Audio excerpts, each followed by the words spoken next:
Allah cap taek. Dengarkan ini. Sekali lagi saya ulang ya. Ini yang paling membuat kita sakit hati. Kalian itu jujur ya. Kamu sholat nyembah siapa? Apa yang kau ingat? Allah cap taek. Tak taek nang ini lho. Gak harus semua dibantah Mas Imam. Syaikhul Karim belum tertangani, Weldo juga belum tertangani, muncul lagi yang baru dan ini lebih parah dari Weldo dan Syaikhul Karim. Karena ini dia belak-belakan. Dia berani mengkafir-kafirkan ulama dunia. Dia juga berani mengkafirkan seluruh umat Islam. Ini dia orangnya teman-teman.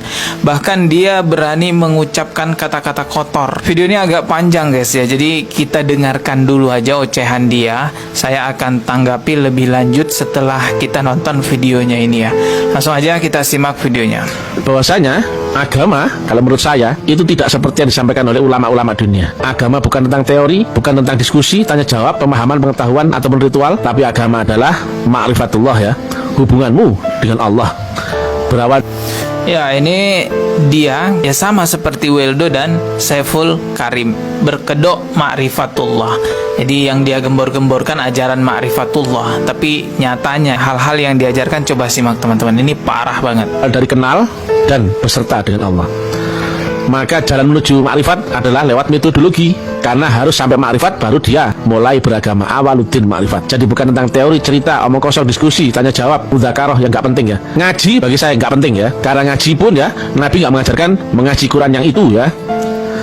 Beliau kalau mengajarkan kitab yang itu ya, pasti dusta. Karena beliau seorang yang tidak bisa membaca dan tulis. Nah, padahal beliau seorang guru, berarti beliau tidak mengajarkan Quran yang tertulis lafal ataupun huruf. Jelas ya? Benar soal? Jelas ya? Demikian juga buktinya ya, Nabi tidak membukukan, memusafkan Quran di zaman itu. Demikian juga Sayyidina Abu Bakar, Umar, baru kemudian Sayyidina Utsman baru dibukukan. Berarti ngaji tidak penting karena tidak diajarkan Nabi, dan itu pun bid'ah lah apa. Jadi sangatlah keliru ya kalau orang berbondong-bondong mengaji Quran, mulai membaca nahwu, menghafalkan arti dan sebagainya. Itu salah karena bukan Quran yang itu yang diajarkan Nabi. Kok berani bang? Iya jelas ya. Nabi mengajarkan kitab yang qadim. Makanya beliau menyampaikan agama diawali dengan baiat. Jadi ya, siapapun yang tidak lewat baiat berarti mereka tidak akan kenal kitab yang qadim, Quran yang qadim. Mereka hanya akan membaca Quran yang mushaf. Akan hal ini Mr. TM tahu. Inilah kelemahan ulama-ulama dunia yang mereka hanya tahu teori, pengetahuan, pintar-pintar membaca, nafsir, akal, kemudian menghafal, tapi tidak tahu cara untuk menunjukkan cara prakteknya. Makanya begitu Taklim Ma'rifat hadir ya, kami sikat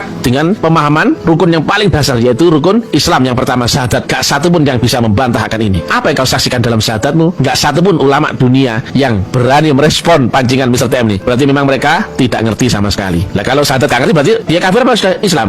Kafir, belum Islam ya. Mereka sudah haji loh, kafir apa Islam? Kafir. Mereka sholat loh 7 rakaat, 7 waktu misalkan. Kafir apa Islam? Kafir. Lu mereka bisa baca Quran loh, hafal loh. Kafir apa Islam?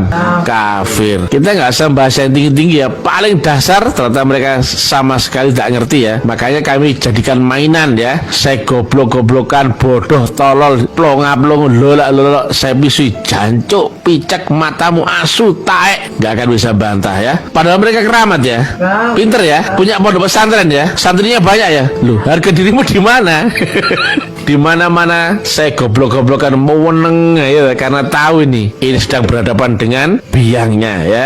Itu tentang syahadat ya. Apalagi tentang cara mengingat Allah, nggak mungkin ya. Semua orang mengaku sholat, tapi saat ditanya siapa yang kau sembah dalam sholatmu, masih mengaku ya Allah katanya. Kemudian saya tanya lagi, apa yang kau ingat dalam sholatmu, masih mengaku Allah katanya. Pertanyaan yang ketiga, apanya Allah yang kau ingat? Mulai lola. Kayak pedas ketulup itu plonga-plong ya. Nggak akan bisa kau bantah ya, nggak akan bisa juga kau jawab. Ini bukan ranah teori, hanya orang-orang yang tahu praktikal ya yang bisa menjawab akan ini. Kalian itu jujur ya, kamu sholat nyembah siapa? Apa yang kau ingat? Allah cap taek.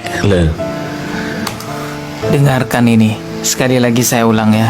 Ini yang paling membuat kita sakit hati. Kalian itu jujur ya, kamu sholat nyembah siapa? Apa yang kau ingat? Allah cap taek. Tak taek nang ini loh.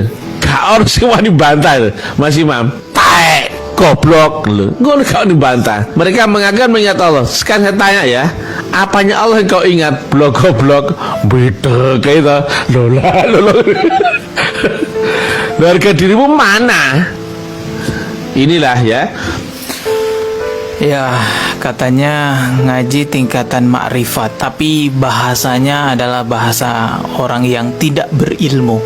Sekelas ngaji makrifat keluar ucapan-ucapan kayak gitu. Ini logikanya di mana? Coba berpikir. Betapa banyaknya umat Islam di Indonesia yang tertipu dengan aliran-aliran sesat, ikut dalam aliran-aliran sesat karena aliran sesat tersebut berkedok makrifat. Teman-teman, saya ulang lagi. Mana ada guru makrifat yang sedang berceramah lalu menyebutkan kata-kata kotor kepada ulama-ulama, menyebutkan kata-kata kotor kepada Allah Subhanahu wa taala. Itu kotor banget loh. Allah cap tae. Orang seperti itu yang kalian jadikan guru makrifat. Astagfirullahalazim. Dan narasi-narasi dia tadi di videonya itu narasi receh semua. Dia bilang ngaji itu nggak penting. Rasulullah aja nggak pernah ngajaran ngaji. Buktinya Rasulullah nggak bisa baca, Rasulullah nggak bisa nulis. Terus dia bilang juga syahadatnya umat Islam itu apa? Kan katanya menyaksikan. Siapa yang disaksikan? Emang kamu udah lihat Tuhan? Narasi-narasi seperti itu adalah narasi receh yang biasanya digunakan oleh misionaris untuk memurtadkan umat Islam. Sebelum saya jadi YouTuber, saya sudah tahu ada narasi-narasi